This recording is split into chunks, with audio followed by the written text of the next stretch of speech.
మాతృభాష. అమ్మ అనే పదం తెలుగులో అన్నంత మమ్మీ అంటే రాదు. ఈ విషయాన్ని దుబాయ్లో ఉన్న ఒక డాక్టర్ తెలుసుకున్నట్టున్నాడు. ఆయన తెలుగువాడే కానీ దుబాయ్లో పనిచేస్తున్నాడు. కానీ తన పిల్లలు మాత్రం తెలుగులోనే చదవాలనుకున్నాడు. తెలుగుదనాన్ని తెలుసుకోవాలనుకున్నాడు. మాతృభాష గురించి, మాతృభాష యొక్క ప్రత్యేకతను వాళ్ళకి తెలియాలనుకున్నాడు. అందుకనే తన పిల్లల్ని తీసుకొని తన విలేజ్కి వెళ్ళాడు. అంతేకాదు, విలేజ్కి వెళ్ళటమే కాదు, తను సెటిల్ అవ్వలేదు. తను మాత్రం విదేశాల్లోనే వర్క్ చేస్తున్నాడు. కానీ పిల్లల్ని మాత్రం తన స్వగ్రామంలో చదివిస్తున్నాడు. ఏలూరు జిల్లాకు చెందిన శశికుమార్ యాదవ్ దుబాయ్లో డాక్టర్గా పనిచేస్తున్నాడు. గవర్నమెంట్ డాక్టర్గా పనిచేస్తున్నాడు. తన పిల్లలు, ముఖ్యంగా 2 ఆడపిల్లలు ఉన్నారు. ఆ చిన్నమ్మాయిని ఏలూరు జిల్లాలో కొణికి గ్రామానికి చెందిన వ్యక్తి ఈ శశికుమార్ యాదవ్. తన పాప అంతకుముందు దుబాయ్లో కేంబ్రిడ్జ్ స్కూల్లో చదువుతోంది. అక్కడ పూర్తిగా ఇంగ్లీష్లో మాట్లాడటం జరుగుతోంది. ఎక్కడా కూడా ఆలు అనే పదం లేకుండా చదవటం తనకి నచ్చక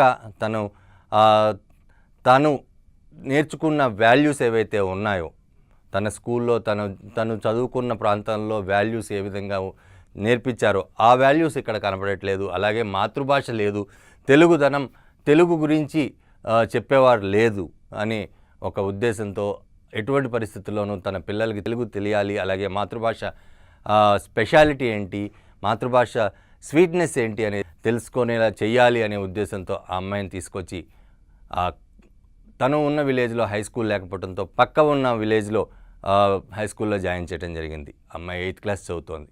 అయితే ఇక్కడ మరి అతన్ని కూడా అడగడం జరిగింది, నువ్వు మాతృభాషలో దేశం కోసం లేకపోతే రాష్ట్రం కోసమే ఎందుకు ఆలోచించావు, బాగానే ఉంది, ఇక్కడ కూడా ఇంగ్లీష్ మీడియం స్కూల్లో జాయిన్ చేయొచ్చు కదా అని.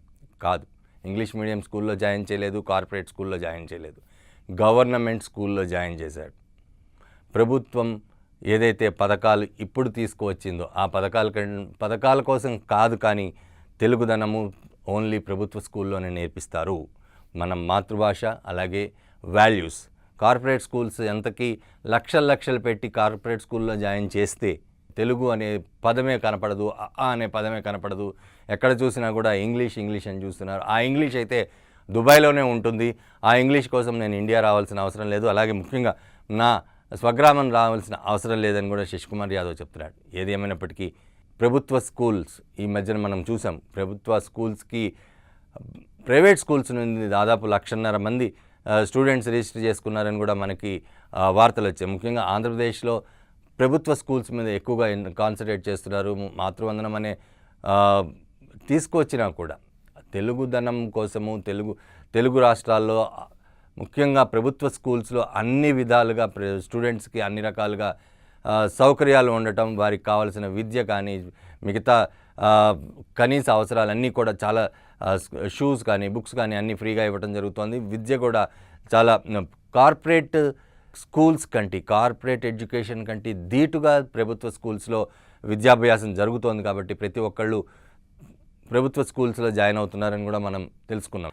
దానికి తోడు ఇతను దుబాయ్ నుండి ఆ అమ్మాయిని తీసుకుని వచ్చి గవర్నమెంట్ స్కూల్లో జాయిన్ చేయటం ముదావహం అని చెప్పచ్చు. ఎందుకంటే ఇటువంటి మాతృభాషలో అలాగే ప్రభుత్వ స్కూల్స్ చాలామంది మనం ఐఏఎస్లు ఐపీఎస్లు కూడా చూసాం. వాళ్ళందరూ కూడా గవర్నమెంట్ స్కూల్స్లో చదివి ఐఏఎస్లు ఐపీఎస్లు అయిన వాళ్ళే.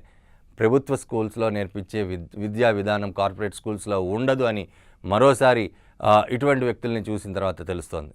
బట్ ఏది ఏమైనా తను చేసేది దుబాయ్లో, ఆ అమ్మాయిని మాత్రం స్వగ్రామంలో చదివిస్తున్నాడు. Hats off to him.